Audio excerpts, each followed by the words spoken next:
Good morning, YouTube. Warbles on a lot here. Time for the part 3 of Hot Mess with Richard 80. And never fear, I have put new batteries in the radio. The old ones had done 5 months. So that's why last 2 weeks' broadcasts out of this radio sounded quite as rough as they did. This week should be better. More than a decade, bitter divisions in Australia about climate policy have claimed the careers of a succession of political leaders and caused deep divisions in our community. It's partly because we're what's called a high carbon economy. We have lots of fossil fuels, and for now there is plenty of demand for them. But what we do here in terms of our own emissions is at the core of an ongoing debate. So, in episode 3 of Hot Mess, Richard 80 continues to ask why we've done relatively little in response to the threat of climate change. And part of that has to do with the relationship between the fossil fuel sector and government. It's a sector that has muscle and access. And there's also the importance of the mining regions in our tight parliament and some missteps by the Green movement. Here's the Hot Mess. Okay, so this was a year ago. It was not what people expected to happen. I know that you're all hurting, and I am too. It is obvious that Labor will not be able to form the next government. I have always believed in miracles.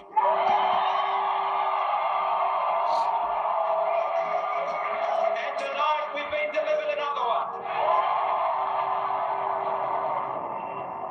The LP went into the election promising a lot of changes, a lot. There were some controversial tax reforms, franking credits and negative gearing, both of them were going to change, and there was going to be significantly more action on climate change, cutting emissions by 45% over 10 years.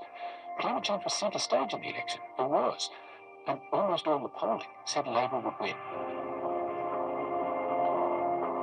As you know, that's not what happened. The coalition hung on, in large part because Labor got smashed in resource-heavy Queensland. Climate change it's a touchy subject up here, obviously. It represents different things to different people, but it represents basically fear and a lot of misunderstandings, misinformation. It represents an industry closing, jobs being lost, communities being shut down. Hello, I'm Richard 80. This is Hot Mess, the series that asks why we've done so little about climate change. In this episode, we look at politics and government and the interaction with fossil fuel industries. They have a lot of clout. We're what's called a high carbon economy. Coal and gas are massive export earners, and we're heavily reliant on coal for electricity. It provides 2/3 of our power.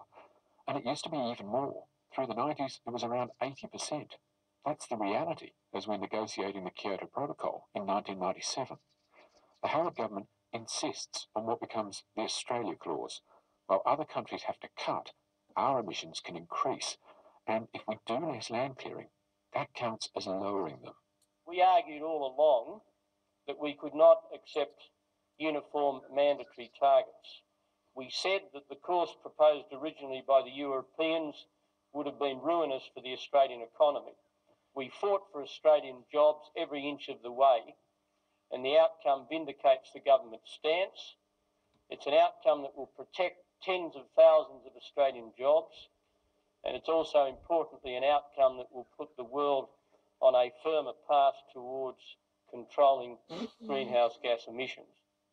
But in the lead up to this, the government set up an experts group to develop an emissions trading scheme. Ian Dunlop chaired it. You met him in the last episode. At the end of 1998, we actually had every major business group in this country agreed that emissions trading was the way to go. And the government at that point, John Howard's government, decided then to sit on it because George W. Bush was about to be elected as president of the US. And I think Howard really wanted to see what Bush was going to do.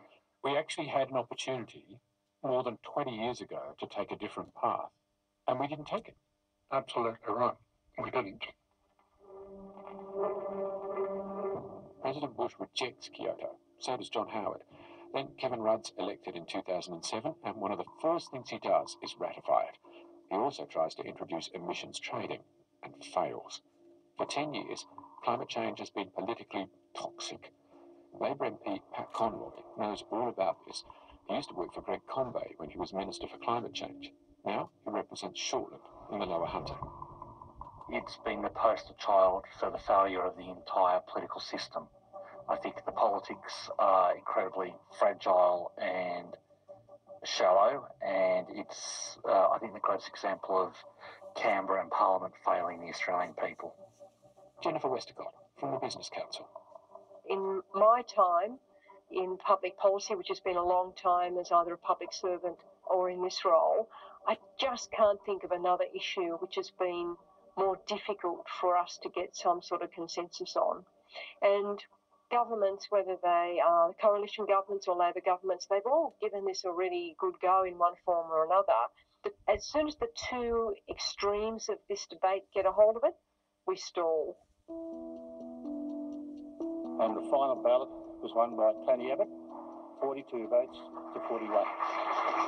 Well, ladies and gentlemen, thanks very much for coming. It's great to be here. I think the decision in 2009 by Tony Abbott to weaponise climate policy, first to overthrow Malcolm Turnbull and then to attack the Labor government, aided by the Greens' decision to vote down the CPRS, put Australia on a very bad path. And if you just have to look at what's occurred in other countries, for example, Germany or the United Kingdom, that have very vibrant and contested democracies, don't have this level of impasse around climate policy, because I think all sides of politics in those countries have chosen not to weaponise it for short-term political advantage. I'm not going to go any further into all that, but I think that comment is right. Climate change was weaponised, and that weapon was used to pull down prime ministers. Kevin Rudd, Julia Gillard, Kevin Rudd again, perhaps even Tony Abbott, definitely Malcolm Turnbull. There's books written on all this. You don't need any more from me. What I'm interested in is what's going on the whole time, just ticking over and not making the headlines. It's incumbency. It's a difficult thing for governments to turn around. This is Graham Redfern from The Guardian, and we heard from him in episode 2. Because the world has run on fossil fuels and we have to get off it. And it's not going to be easy, because all our policies, the way we move on roads, the way cities are set up, the way our electricity networks are set up, it's all there on the presumption that fossil fuels will be there forever. And now we realise that if we want a livable planet, they can't be. That's not going to be an easy job for any government. Fossil fuels have been how we do for 200 years. They've underpinned everything. So changing that is hard, especially when they don't want you to. And will it be going to air as like a more Q&A thing, including your questions, or? Ebony Bennett is Deputy Director at progressive think tank, the Australia Institute. It's hugely powerful. Arguably, it's the most powerful and well-connected industry in Australia. It's been enormously effective at preventing or delaying legislation that would clip the wings of industry, whether that's taxes or climate policy. And I think the coal mining industry in particular has been just enormously effective at giving the impression, for example, that it's a huge employer, when in fact it's a very small employer. It employs about 50,000 people out of about 13 million. So it's got incredibly effective marketing, it's incredibly well connected, and it's incredibly powerful, and it has a huge influence on politicians. And the main way it exerts that influence is through the Minerals Council. Well, the Minerals Council is really interesting. It's the peak body for the mining industry in Australia. Its membership includes companies like Adani and BHP and Rio Tinto, and it boasts not one but two former senior executives who now play senior roles within the Prime Minister's office. So you can't get more politically connected or influential than that. But you don't have to take my word for it. The Minerals Council itself has boasted about its influence in getting rid of both the carbon price and the mining tax. But it is quite obsessed with coal. You know how obsessed the British media is with the royal family? That is how obsessed the Minerals Council is with coal. I did ask the Minerals Council to come on. They declined. But how does an organisation like that do its thing? Danielle Woods looked at this very question. She's Director of Budgetary Policy and Institutional Reform at the Grattan Institute. It's very much about being in the room. And, you know, as much as people like me might prefer that policy was made coolly, drawing on an evidence base, consulting widely, we know that the real world isn't like that. You know, ministers are busy, they have very little time, they often don't get the chance to get out about and consult widely. So when they've got people that are knocking on the door saying, we can help you, that's incredibly attractive to them. And we know that the groups that are able to do that are the ones that are well-resourced and highly motivated. Hang on, Danielle, how are you getting to the room? Well, it's really the million-dollar question, and probably sometimes it actually is a million-dollar question. Look, it's partly about money and it's partly about contacts. So on the money side, a lot of the operators are very good at using political donations to try and get access. So we found in our work, again, looking at the diaries of the ministers in Queensland and New South Wales, that the major donors to the parties that were in power had a very good strike rate at getting meetings with senior ministers. And we've got no reason to believe that that would be any different in the Commonwealth level. Political fundraising events are another very clear trade of money for access. You are literally paying $10,000 to sit next to the minister on the night and have the chance to bend their ear. And we know that contacts are extremely important, who you know. That's the key, according to investigative journalist Michael West.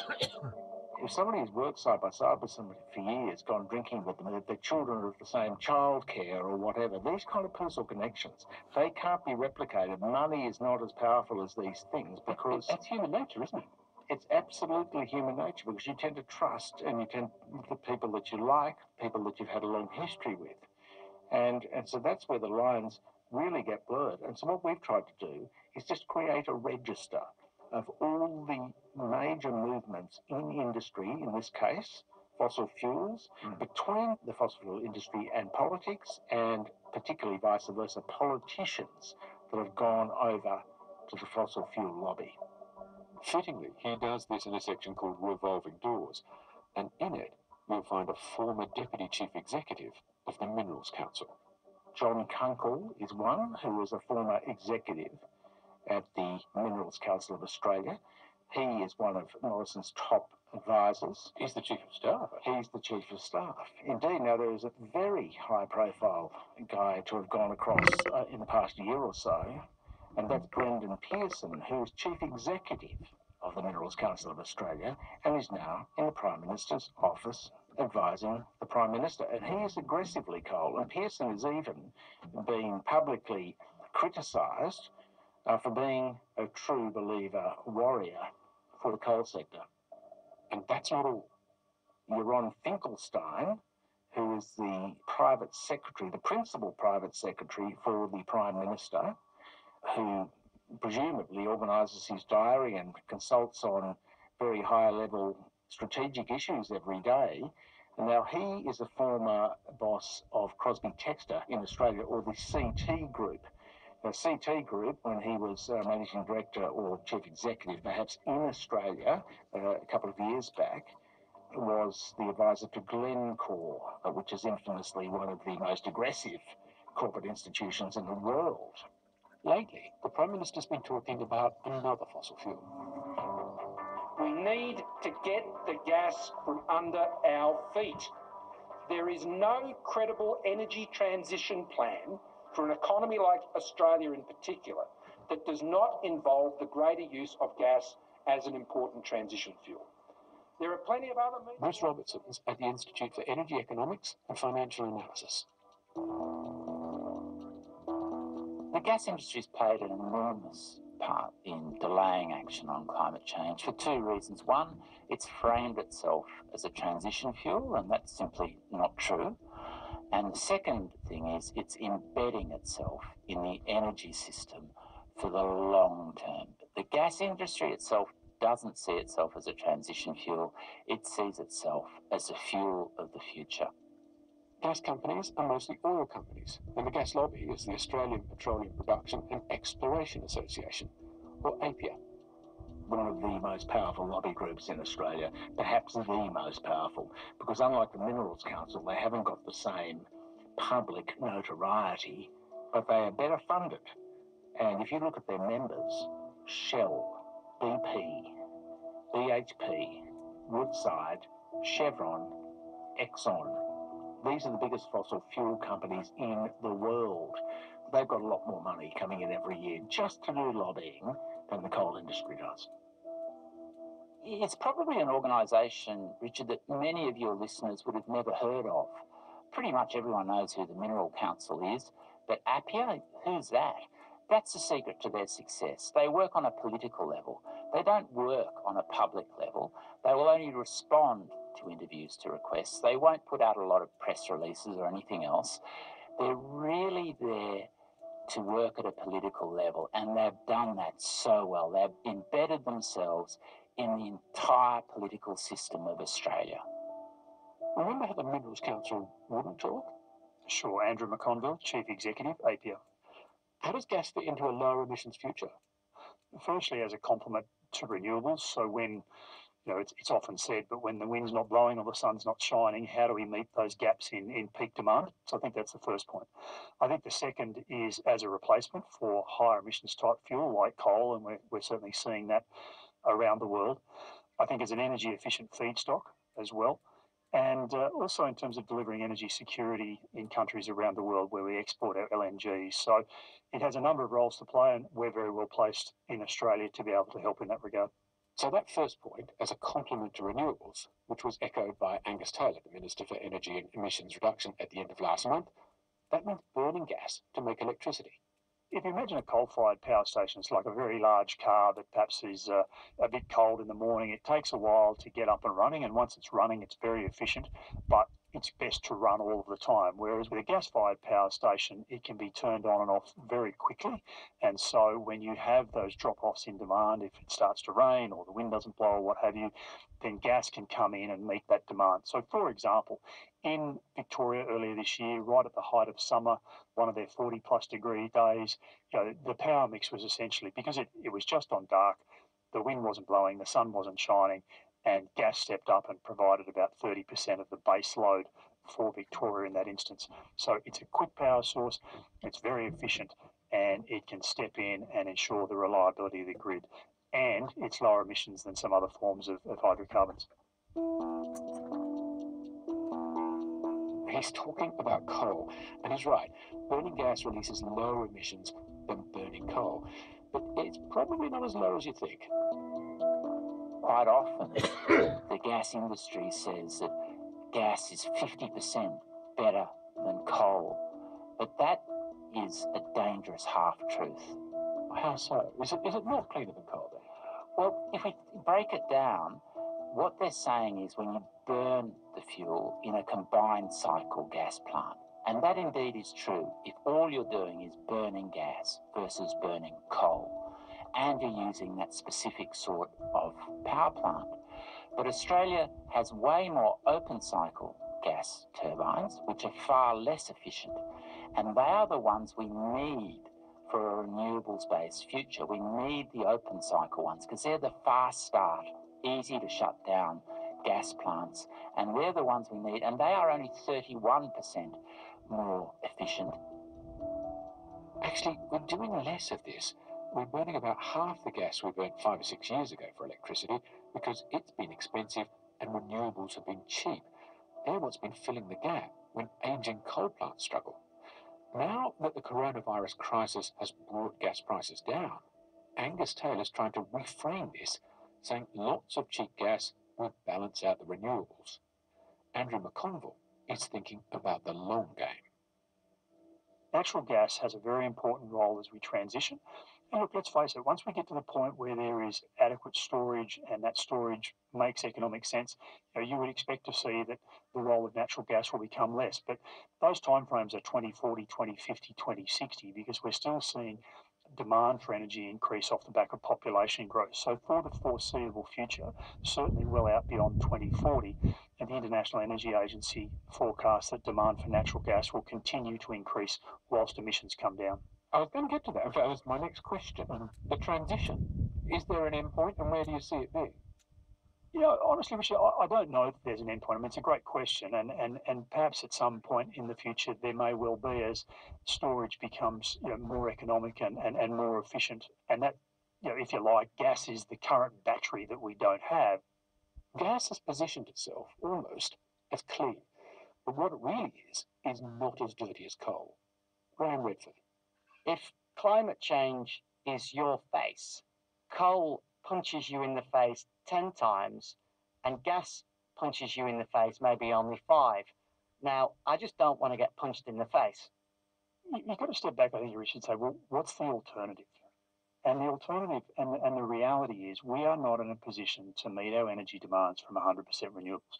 We have enormous resources in coal, we have enormous resources in natural gas. We need to continue to be energy independent. Now, what's the alternative if we don't look at the way in which we develop those resources? Those resources, developing natural gas, has been shown to be 50% more efficient than coal, for example. So in making that shift, we can actually support greater uptake of renewables to get to those 50% targets, and we can actually reduce our emissions from where we are now. Now, yes, it is the case that in order to extract that, some emissions will rise, but we've got to look at it from a net perspective, and we've also got to look at it from a net global perspective. And net global, the world is better off with a shift to natural gas. No, not really, because what it is doing is they are, as I said, the gas industry is actually embedding this fuel for the long term into the supply chain. It is not treating it as a transition fuel out of fossil fuels. We are transitioning into fossil fuels. And this is a key point. We can't transition into a fossil fuel and even hope to get anywhere near our Paris goals. We can't do that. And we don't need to do that. It's the gas industry that's promoting this line that we need gas for the very long term. I suppose the thing that I think about, though, is if all these new gas provinces are developed and all the infrastructure built that we're going to need, and it is a massively successful business as an industry, succeed, aren't we going to be essentially locked into gas for the best part of a century? Well, I don't know, Rich. I mean, if we all had a crystal ball, we probably wouldn't be sitting here doing this interview. We'd be off doing other things. But I think where we are now, with what we know now, this is a very positive path to be on that can help support energy security around the world and can help reduce emissions from our current patterns of energy consumption. It can also help support very, very strongly and very efficiently a transition to renewables. As well as donations and contacts and revolving doors, fossil fuel industries have another card to play, if they need to. The other tool that we see quite often used by this sector is the threat of the public campaign. Danielle Wood from the Grant Institute. I will threaten to run a big advertising campaign which can scare the government because they're worried from losing votes from it. So the industry is, of course, best known for doing that with the mining tax campaign, where it had a lot of success in getting a change in the policy, but it's also done it quite a lot in the climate change space as well, and it spent about $10 million publicly campaigning against the carbon tax. This one's from the Australian Trade and Industry Alliance, a group put together to fight the carbon tax. Chamber of Commerce, the Food and Grocery Council, Logistics Council, Plastics and Chemical Industries Association, and the Minerals Council. In its first 6.5 years, Europe's carbon pricing scheme raised $4.9 billion. So what will Australians pay in the first 6.5 years of their carbon tax? $71 billion. By far the world's biggest carbon tax, and enough to... And you only have to do it once for politicians to get the message. Sure, if you're a politician, you don't want to go through that again. It's the issue that can kill a career as far as a politician goes, so they know how careful they have to be with it. It also sends a signal to the other side, the people who are not being attacked, as well as those that are. It says, we're doing this to these folk right now, but if you dare come at us, we'll do the same to you. On Radio National or wherever you get your podcasts, this is Hot Mess. And in this episode, we're looking at the interplay between business and politicians. I think nobody is happy with where we are now because there isn't a sense of, if you're a business, what does the next 15, 20 years look like for making those big investment decisions? So this is Jennifer Westacott, Chief Executive of the Business Council of Australia. We heard from her earlier. there isn't a sense, I think, either in the community or a consensus across the community about where we need to go, and hence we've been very active in saying we need to set that goal of net zero by 2050. We need to explain to people what that means, that it's about a carbon neutral economy, so we'll still be producing CO2, but we need to either offset it or reduce emissions in terms of how we produce the energy of the future, how we consume the energy of the future. The Business Council, we think, would be the natural advocate for a market-based approach to curbing emissions. But critics like Ebony Bennett of the Australia Institute say it's often been a wrecker.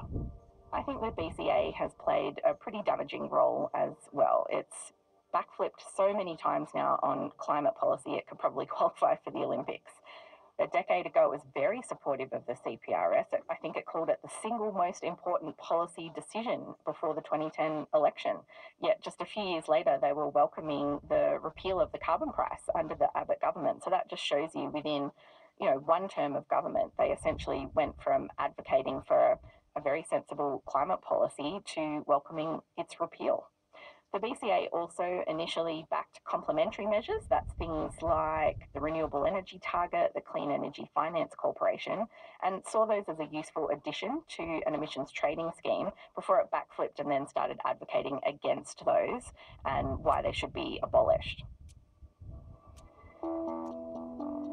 Let's be really clear. I think our policies have remained pretty much consistent. What we've had to do is respond to governments changing direction on this constantly. So, our policies have always been a very principled one around, let's do this in tandem with the rest of the world. Let's do this with as many market arrangements as possible. Let's take action. Let's accept the science. Let's make sure that we do not harm our trade exposed sectors. Those have been our policies the whole time, Richard. What governments have done is change their policies. So a carbon tax is not the same as an emissions trading scheme. It was a fixed price. It was fixed at a very high price. We then saw the European market collapse. And basically that left us with a very high fixed price and no capacity to do the things that an emissions trading scheme would do, which would be allow you to operate in a genuine market, trade, etc., and of course the price being set by the market versus the price being set by government. And that was our objection to the carbon tax. It was the design, and as you know, after its introduction, scheme after scheme after scheme after scheme had to be introduced to compensate these sectors who suddenly everyone said, well, hang on, now let's look at the impact on this. Pat Conroy is the MP for Shortland. Back when we had a carbon tax, he was working for Climate Change Minister Greg Combet. They've been the poster child for what I consider the sort of 4 stages of obstructionism from certain business organisations. So the first stage was denial of the science, denial of any need to take action. The second stage was saying we're too small, we're a tiny emitter, so we shouldn't take action. The third stage was maybe we should take action, but the cost of the action is so great that we can't possibly do it. And now they're in the fourth stage, which is very ironic, where they're ironically calling for an economy-wide carbon price and emissions trading scheme linked to the rest of the world, which is a scheme they helped knock off in 2009, 10 and 11.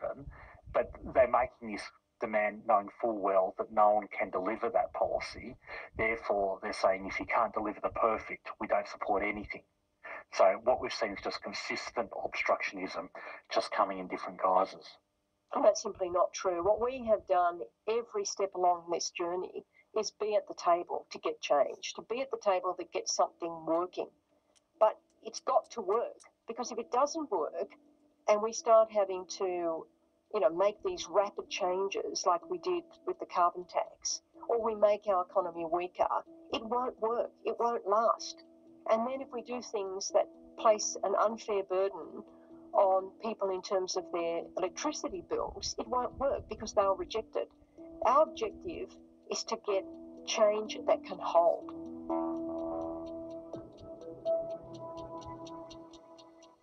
What's clear is that business interests have been much more persuasive in their dealings with politicians than environmental groups have. They don't have the money or the contacts or the revolving doors, and that means they only have one card to play, to make climate change a much bigger concern for most Australians, big enough to get the politicians' attention, big enough to affect the way we vote. And the NGOs and the Greens have not been able to do that, not enough to make a difference.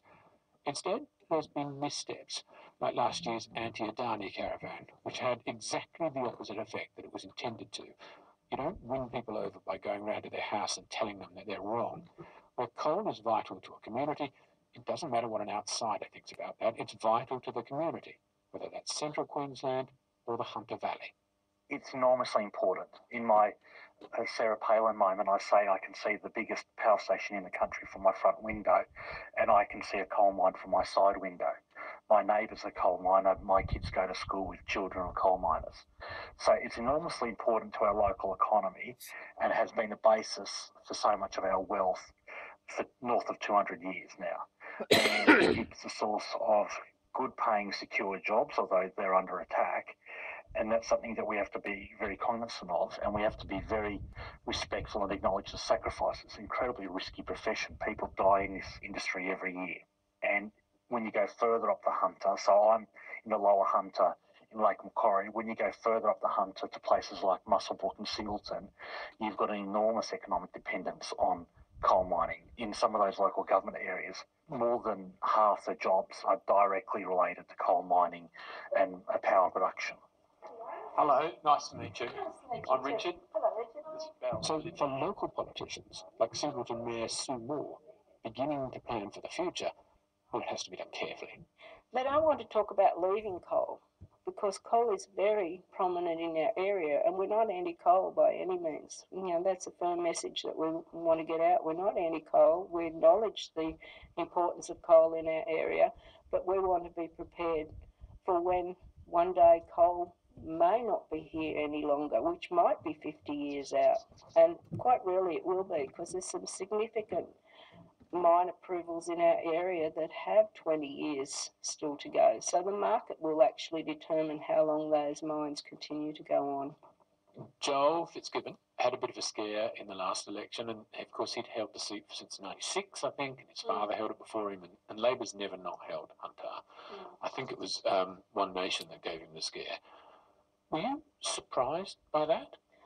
I was, I guess, not hugely surprised, given the position they were, or the comments they were making around coal, because I sort of know, as I said, how important coal conversations are to our area, and I think that's why things went the way they did for them. But since that, there's been a turnaround in the attitude there. Yeah, Joel Fitzgibbon, I think, has made his position very clear indeed. It's a little bit different to his party's position, I understand, but Joel acknowledges where we're at, and he knows we have a significant amount in the coal industries, and not just the coal, it's associated businesses across our LGA, and when one seems to go down, there'll be a flow-on effect sort of thing. I'm not going to comment on what motivates Joel in his public communications, but Joel's always been very clear that he's a passionate supporter of coal mining and the workers and communities that depend upon it. So am I. We can have a healthy discussion about when change is coming, and that's part of the problem, is that people can pick and choose data, and they can pick and choose who they listen to in terms of the transition that is occurring. I'm yet to hear someone say publicly that they think we'll still be exporting coal to the rest of the world, thermal coal in particular, in the 2080s. The issue is effectively, in what decade is this change going to occur? 1,000 kilometres north of the Hunter is the central Queensland seat of Capricornia. My name is Kim Sinclair, and I live in Moranbah. All right. Is that what you're chasing? Yeah, that'll... I was going to come up before the coronavirus, put the kibosh on that. Tell me, what's Moranbah like? We have 2 state primary schools. We've got a hospital, medical centres, 2 daycares, a high school, heaps of sporting clubs and facilities. So it is quite a busy little town. Trying to get through the high school crossing at 3 o'clock takes you at least 20 minutes because you just can't get through because of the kids walking across. And You just don't go anywhere at shift change in the morning or the afternoon because you can't go anywhere. There's too many cars. Is mining basically the big thing? Well, the town was built to facilitate the mines and the workers originally. So yeah, for the most part, the town sort of hums to the shift of a miner. For people in places like Moranbah and Singleton, coal mining's more than employment. It's a source of identity and pride. It's something you want other people to get. I think there's a perception that Labor was ashamed of coal mining, that we weren't appreciative of the sacrifices coal miners make and the economic contribution they make. And I think there was a view that we were trying to be all things to all people on the Adani issue. And I think people were very unhappy with that, and they saw that as a symbolic rejection of those sort of industries. So I think that symbolism is really important, and that's why I'm very open and frank with people when I talk about what's happening with coal mining. That first off, I say I'm very grateful for the jobs and income it provides for my region and this nation, and I welcome those jobs. But then I go on to talk about how the structure of the industry globally is changing, and we need to plan for a future.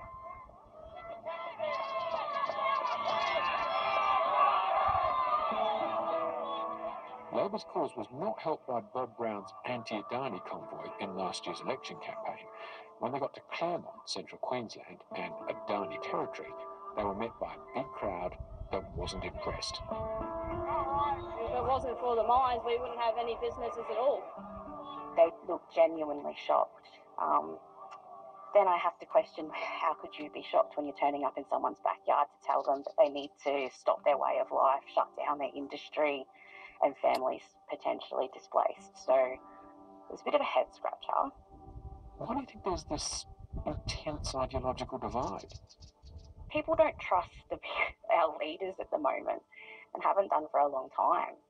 And it's kind of like that mob mentality, like if there is something someone can grab onto and give them some sort of hope. And it's the first thing you do when you're scared. You become defensive. So you start combating whatever it is you see as the barrier to you being safe and protected. And unfortunately, we just don't have leaders that are displaying that for us, one, and encouraging us to do the same. It's all about divisiveness and attacking and defensive behaviour. It's so counterproductive. We really do need to move forward and find middle ground, genuine ground that's going to benefit all as much as possible, and that's just not happening. The conversation is driven by fear, and unfortunately we've got people in positions that are very happy to exploit that for their own self-interests.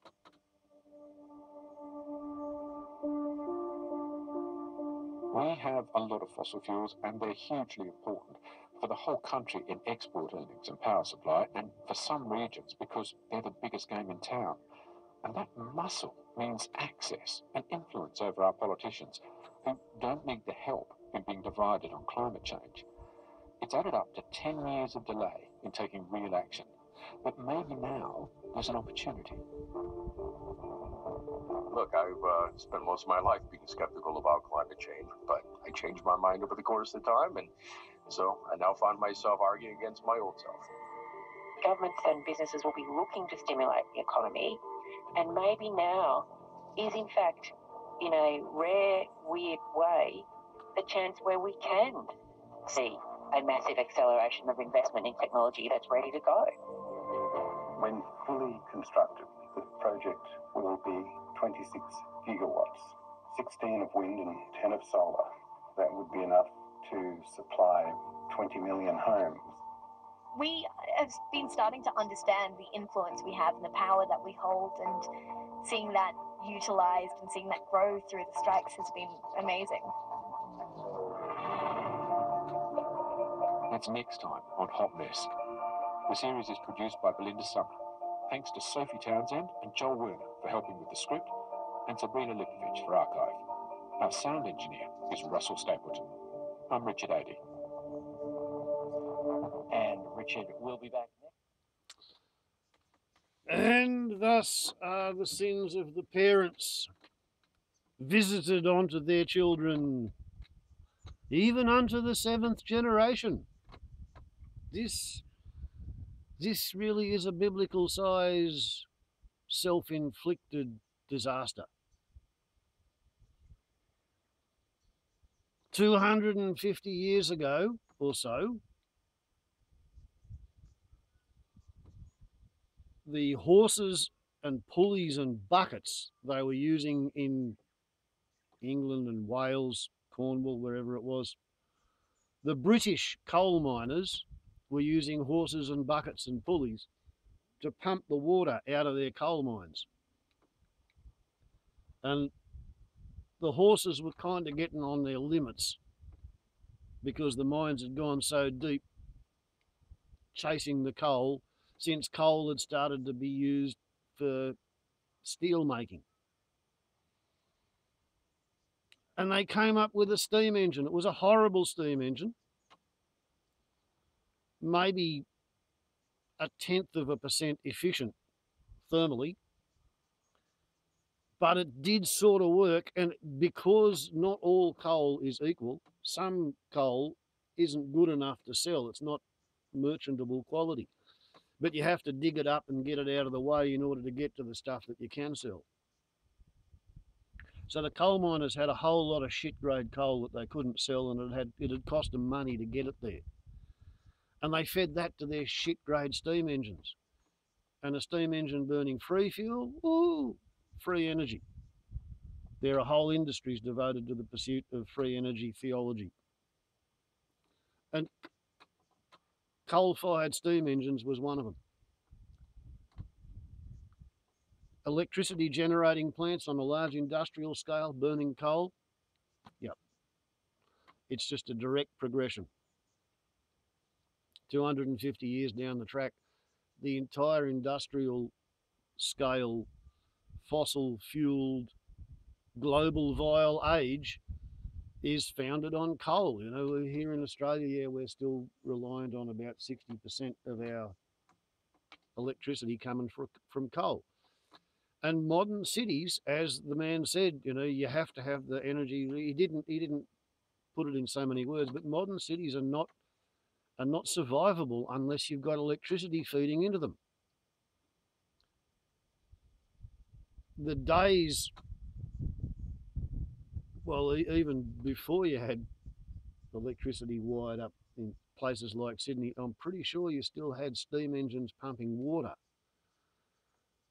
But these days there are electric water pumps, there are electric sewage pumps. You won't be able to get a tap to work in a multi-storey building. You won't be able to flush a toilet anywhere. After a while, you won't be able to get a tap to work.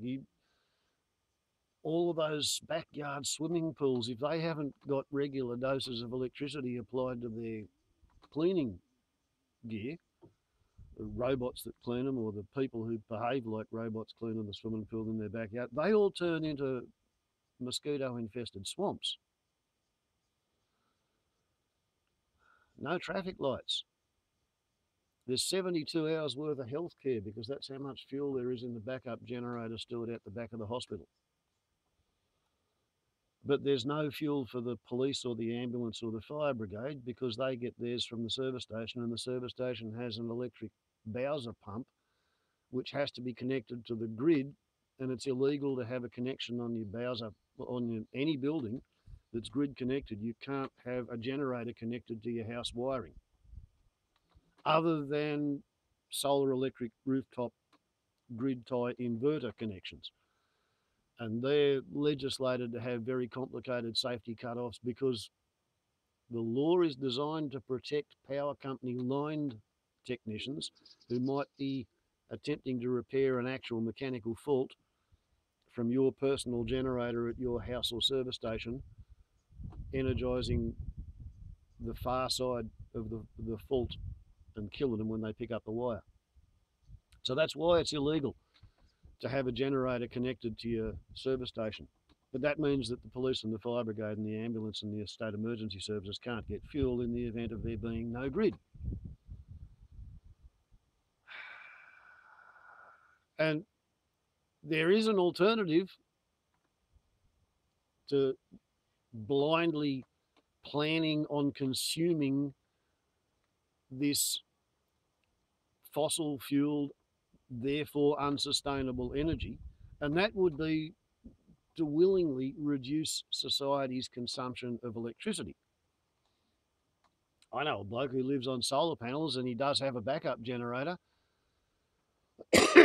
But as long as you've got batteries in more or less reasonable condition, you might only run the backup generator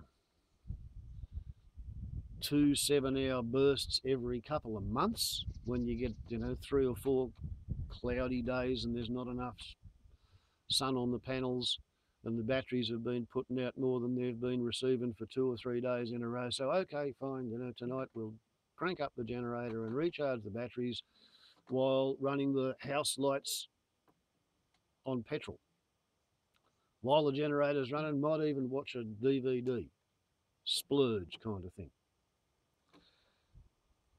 It's difficult to visualise running the level of commercial advertising that runs on electricity, brightly lit signs and gewgaws and doodads and a lot of things. It's a bit like during the coronavirus, 20 or 40% of the population suddenly discovered that what they do to justify their existence in terms of it's what they do for their wages, their salaries, their money, is not actually socially essential. If a society can get along just fine if there's nobody going to the poker machines, if there's nobody going to the pubs, if there's nobody going to the picture theatres, if there's nobody going to the stage productions. Yeah, society gets along just fine. Nobody going to the restaurants. What it means is that we just don't cross-infect each other with all of the bugs. It's not only coronavirus that's been stopped in Australia by the social isolation, ordinary flu and coughs and colds as well. They've all plummeted. So it's not as if society can't change when faced with an existential threat like, oh, if we don't pull our heads in, Granny might die. And so might men over 60, because 90% of the dead are 60 or over. And 2/3 of the people who get sick enough to die are men. All because of us only having one X chromosome. And your immune system is inherited off your X chromosome, not off your Y chromosome. And while everything else, or most other things on the X chromosome, that being female, having 2 X chromosomes would give you a double dose of something you only need one for. So one of the two immune systems, you'd expect it to be suppressed. It's not. No, women just get 2 doses of X chromosome, how to build an immune system, and their immune systems finish up stronger than men. Yeah. So all the people who just can't visualise changing what they do because they've been doing it for 30 years and they expect to retire on everybody else continuing to do it so that the economy will grow and they can live in the riches and the wealth of the prosperity that they project and forecast if the economy just continues to grow according to their expectations, because the economy has always grown in the past because 250 years we've been burning coal. And then we started burning oil and gas. Burning gas isn't actually new. The Chinese were doing it thousands of years ago, using pile driver type drills to go down hundreds of feet and come up with a constant supply of natural gas, which they could then use to run burners to do high grade ceramics and steel, iron making, brass smelting. Using gas is not any kind of a new technology. But I think coal is mainly carbon with a little bit of hydrogen, some sulfur and some water. Gas has got more hydrogen and less carbon by proportion. So if you're talking coal is 90% or 95% carbon and 5% or 10%, maybe 15% hydrogen, if that's coal, then gas, you might be 65% carbon and the rest of it's hydrogen. So yeah, you emit a bit more water and you emit a bit less carbon dioxide, but you still emit a shit pot full of carbon dioxide by burning gas. the inexorable conclusion is that the homeostasis mechanisms of planet Earth cannot continue to sustain the impact of a global industrial scale fossil fuel civilization attempting to grow its economy and grow its population. We haven't got 3 Earths to supply the resources, let alone to soak up the pollution, particularly this carbon dioxide in the air.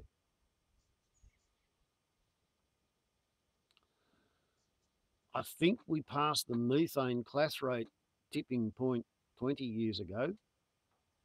And until 20 years ago, it was fair to say that global warming was happening, and it was noticeable, but you had to look hard to see it because it was so slow and gradual.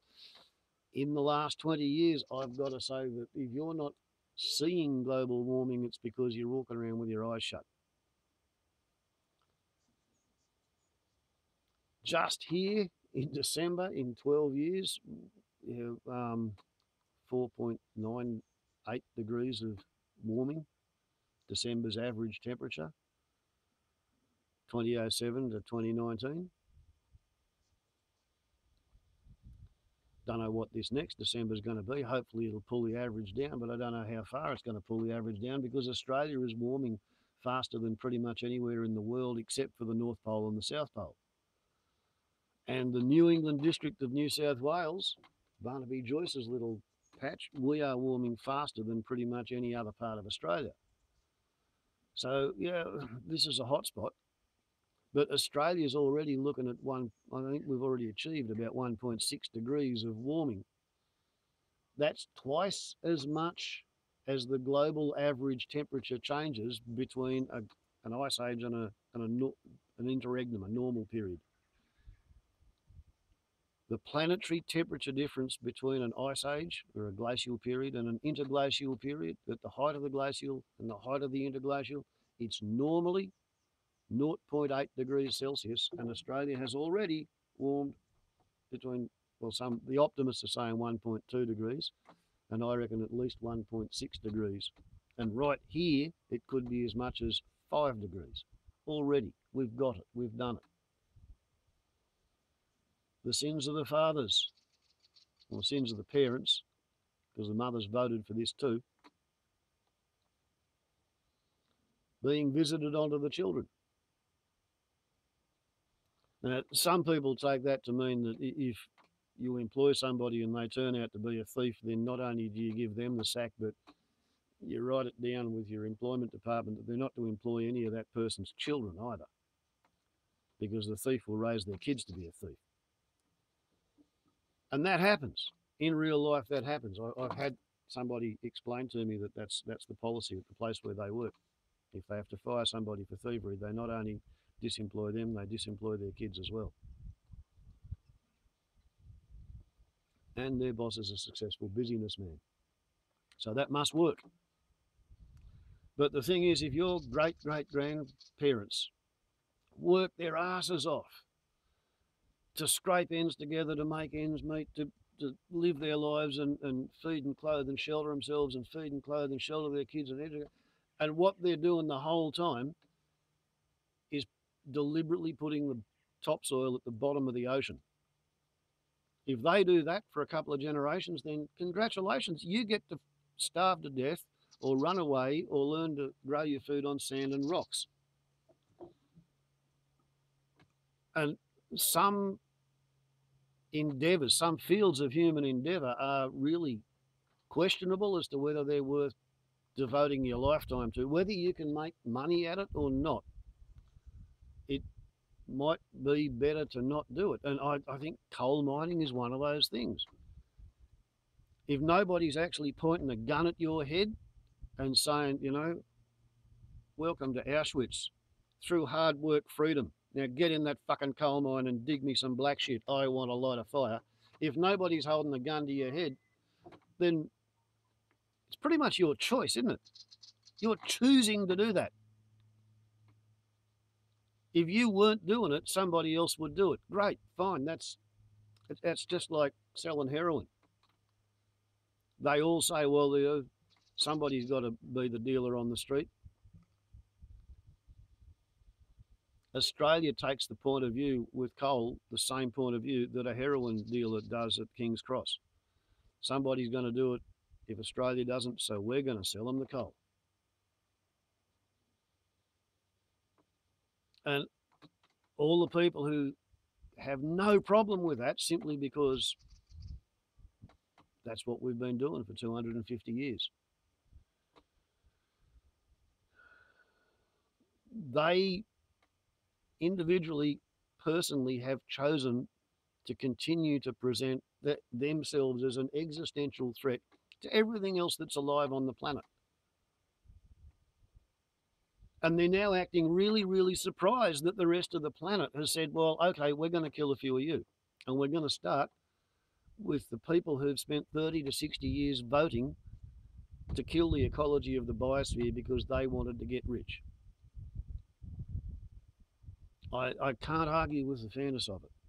I think anybody who reckons that it's unfair that the people who made the mess that the world's in now are the ones who are getting killed off the mostest, the firstest by coronavirus, yeah, they must be taking a really selfish view where, they don't see themselves as being responsible for their own concerted actions for the past 50, 60, 70, 80 years. They want it all to be somebody else's fault. From my point of view, it must be my fault because I obviously was unconvincing among my age cohort. I failed to draw them to see the world from my point of view. They all kept on going with seeing how rich they could get because whoever dies with the most toys wins. Pretty sure that's how their philosophy goes. But anyway, while tossing around concepts of the coronavirus, it's been a recurring thing in my mind ever since I made the video of the new scientists on Block reading 3 weeks, 4 weeks ago in Congo. They were just about to declare their Ebola outbreak was over, and then they found one bloke about an hour or so before he died, and there were 2 other people, and I think one of them died and the other one was being treated, and that means they've got to go 13 weeks or something from back then, so probably another couple of months before they can reasonably consider their Ebola outbreak to be over, because when dealing with a viral outbreak, if you want it to be over, you've got to wait until the last known case has finished and then wait an entire incubation period, the longest known incubation period after that before you declare it's over. So you can honestly say that there is bat eater's lament virus of the Congolese variety circulating in the Congo. And last figure I saw, I think, was that in Congo they had 135 confirmed cases of novel coronavirus 2. And my understanding is that the way viruses replicate is they get inside a human cell and then they dissolve their outer protein shell, and their bit of messenger RNA goes out and just mates with all the other bits of phospholipid floating around, and it assembles copies of itself, and the copies go off to assemble, copies go off to assemble, copies go off, and eventually you get to have so many copies of the virus in the cell that the cell dies, and when the cell bursts, then all of those little copies of the viruses go out to infect more cells, and that's how viruses behave. And people argue as to whether or not they're alive because it's just a bit of messenger RNA and a protein sheath and some lipid sticks and pops and bits on the end of it, on the outside of it. So how's it going to go when an Ebola virus and a COVID-19 or novel SARS coronavirus 2 are both inside the same human cell and they're both replicating simultaneously? Because I understand viruses are pretty good at sharing bits of messenger RNA while they're replicating. Does that mean we can come up with a one belt, one road, pan-Chinese, African, amalgamated bat eater's revenge virus or bat eater's lament virus?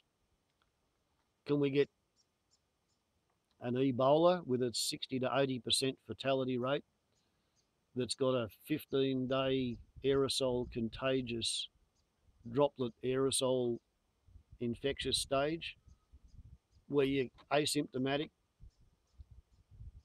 and 5 days before you get your first symptom, that's when you start becoming infectious and contagious, shedding the virus, with your respiratory tract peak viral shedding rate occurring 15 hours before you get your first sniffle or sore throat or headache or first run of fever. And if it continues to have 20 or 30% of the people who are infected completely asymptomatic, so they just cruise around. But, well, yeah, whether an Ebola corona hybrid would still have your completely asymptomatic individuals, or whether just everybody would be asymptomatic until 5 days after they start being infectious, and then everybody who catches it goes down with it. Is that what's in our future? Because as far as I understand it, cargo airliners and cargo shipping are all still happening. All the passenger airliners have been shut down and the cruise ships have been shut down. So if something like that was to come out of Africa next, it wouldn't spread anywhere near as fast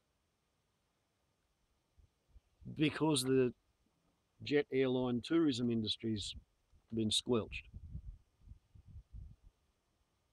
But it's still arguable, given the level of science denial that's operating functionally across the planet at the moment.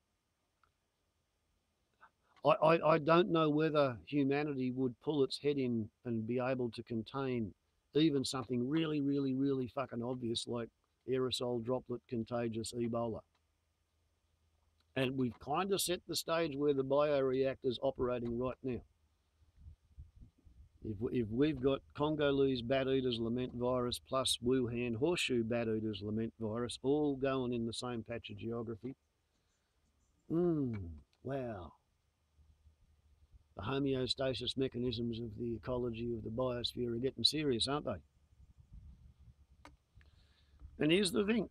None of the people who are making the decisions at a political or a financial level, none of them took biology in high school when they got a chance to get out of the science lab, unless they took physics or chemistry or geology because they wanted to go into engineering or construction. Basically, people who are into government are not into biology. So they don't speak the language. They have no foundation or grasp of the principles. They don't know what's a bullshit assumption. And if that's not epitomised by Tronald Dump, the real estate agent, the 6 times bankrupt, suggesting that disinfectant kills the virus in a minute flat, so why don't we just inject patients with disinfectant and see if that kills the virus? That epitomises the level of ingrained ignorance of how life works, of what matters in life, of how the biosphere works, which is completely de rigueur among economists, practitioners of commerce. They don't really care about how anything works in detail. All they care about is being paid more than their expenses to do something, and they don't really care what they're doing as long as they make money.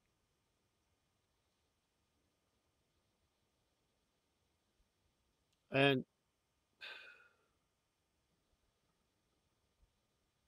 the world works on free choice, perfect liberty, but you get stuck with perfect responsibility for every choice that you decide to make. And if you make bad choices, you get stuck with the consequences. 25 years ago, I used to burn 2,000 litres of fuel every year.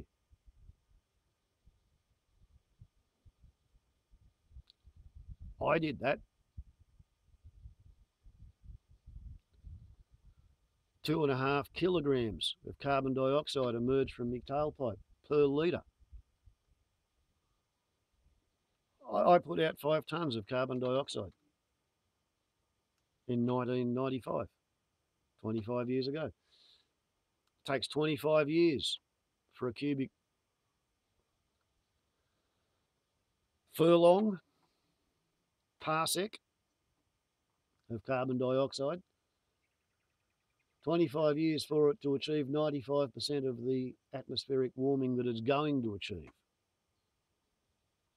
So the hot summer that I had last year and the warm winter that we're getting, that's not somebody else's fault, it's my fault, because I knew that carbon dioxide was a greenhouse gas and I knew it come out the tailpipe every time I burnt fuel, and I kept on buying the shit and burning the shit. Yesterday I burnt about 9 litres of it delivering 4 articles of mail, 50 kilometres away to my daughter.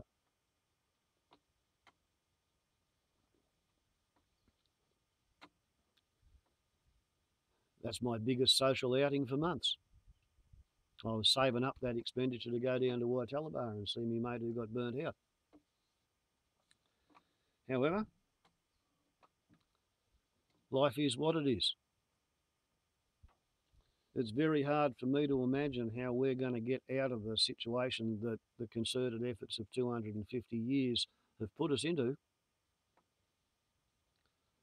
because life in the towns and the cities isn't possible really without big heaps of electricity being injected into it. To have the electricity, you've got to burn fossil fuel.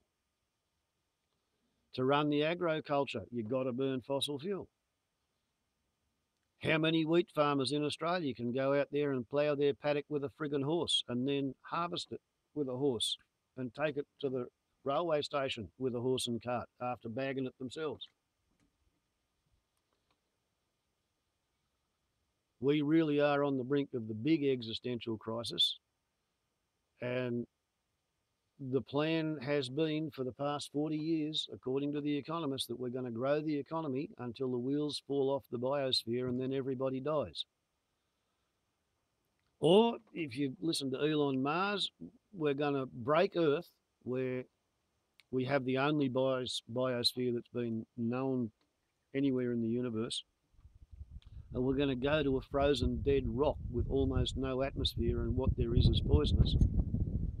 And we're going to colonise Mars. Colonise Mars. The colon being a long muscly tube lined with a mucous membrane and filled full of fecal material.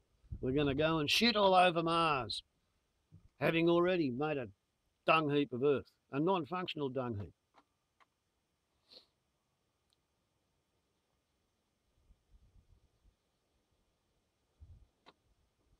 Isn't it a good thing that the Egyptian Book of the Dead says, "Judge not thy fellow human, lest thine own heart or soul be placed or weighed on the balance against the feather of truth and found to be wanting"? You can't judge and condemn or punish anybody for the things that you think they've done that are stupid, or that they are doing that are stupid. If you see somebody who you absolutely thoroughly disapprove of and they're doing something that you think is really, really, really wrong, if you feel like having the argument, you can go and talk to them about it and tell them that it's not worth doing.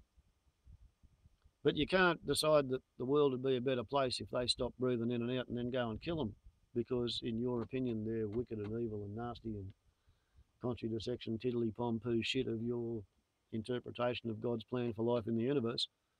Because you might be wrong, and you don't know how they came to think whatever it is that they do think.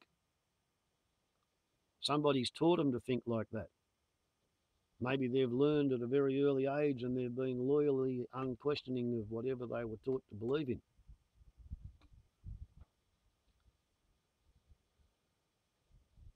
So you just have to sit back and let them keep on kicking themselves in the arse with every step until they finally realise it's not worth doing. But it takes a hell of a lot of self-restraint.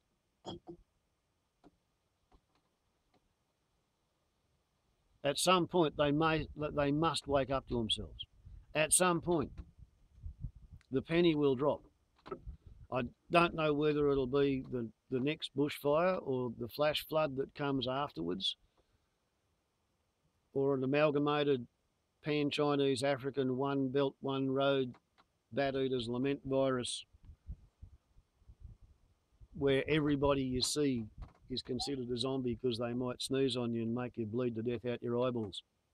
If they're a stranger, we're going to become too afraid to trade, too afraid to travel, insular, isolated,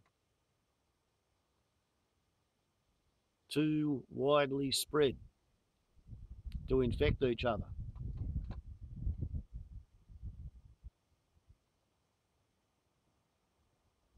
Once COVID-19 mutates to become a bit more deadly, or to broaden its kill zone from 90% of the dead being over 60, pull that down to 90% of the dead being over 45, then you'd really see what happens when the meek inherit the earth.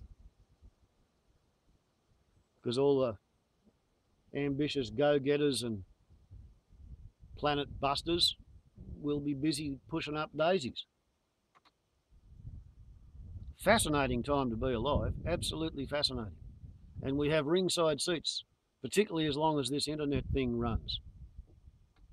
And who knows how long that's going to be. The whole world might finish up a bit like China, where it becomes a censored pipeline entirely.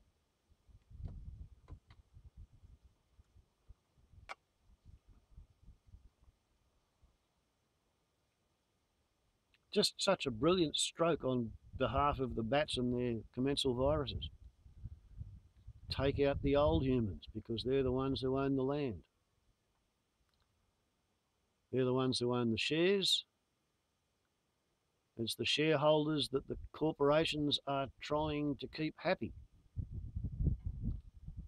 The old are the ones who have the debentures. They're the ones who hold the mortgages. They're the ones who voted to do this. And proportionately, just as many poor old people voted to grow the economy so that they could pursue the daydream of more money as rich old people. So you can't even say that it's unfair that, oh, boo-hoo, sob, all the poor people are getting hit by the virus. Yep, that's right. And places where all the poor people are young because the old people have already died off, they're not getting hit too badly at all. East Timor is officially coronavirus free because, yeah, life was pretty hard on lots of generations of old East Timorese for a long time. There's not many of them around.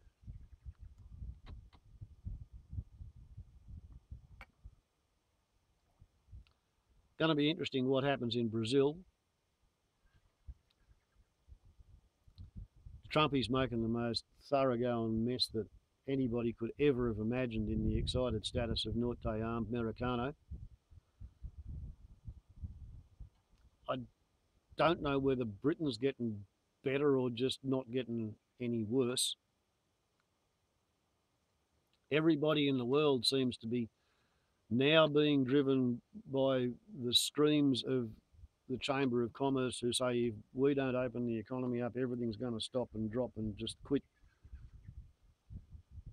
And the medicos are saying, well, you haven't stopped for long enough to have actually contained the virus. So if you reopen now, all you're going to do is let the virus back out of its box. It'll go back to wild spread rate. You'll have the same death rate you would have had if you'd never had a social lockdown.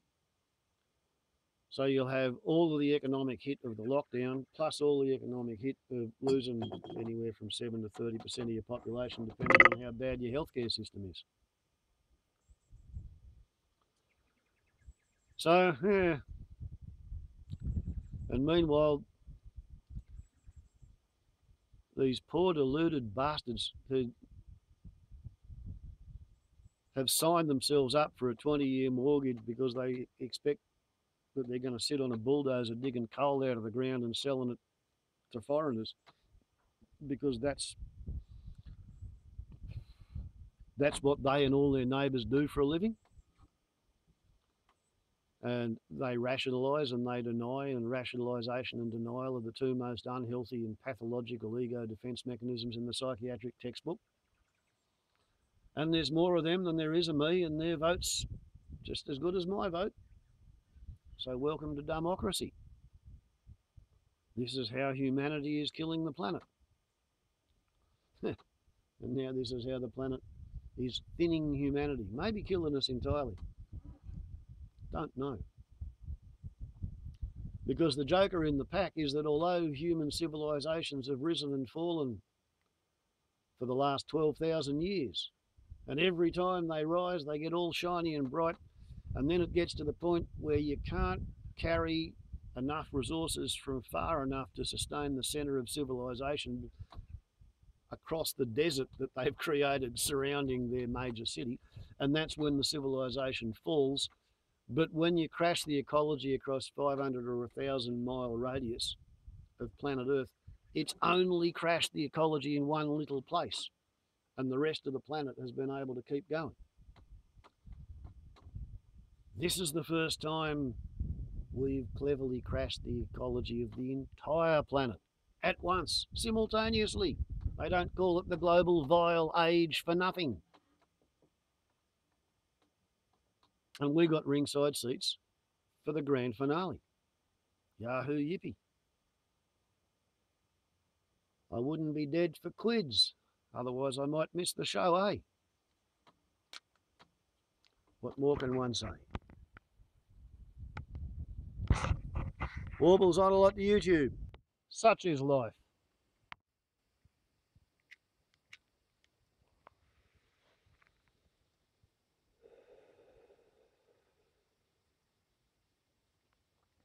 Have a good one.